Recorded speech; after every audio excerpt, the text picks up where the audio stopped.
Salam Rəmi. Aleyküm assalam. Mənim amazatırım partlayıb, bunu həll eləmək olar. Olar gətir. Böyle şeyler bilsən ki, ancaq biz bilərik ya.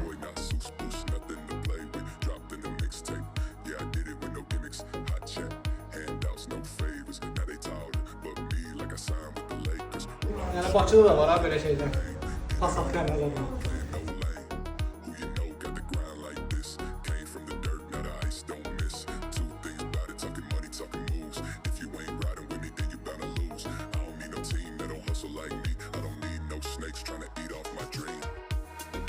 Yok ya. Nasıl yox? Nəzədir? Bomboşum, yaxşıdır. Bakırokanı da yoxlayaq. Bakıroka da işləyir. Xeyirli olsun. Sağ olsun. Bizdədir, bu problemləri həll eləmək bizdə.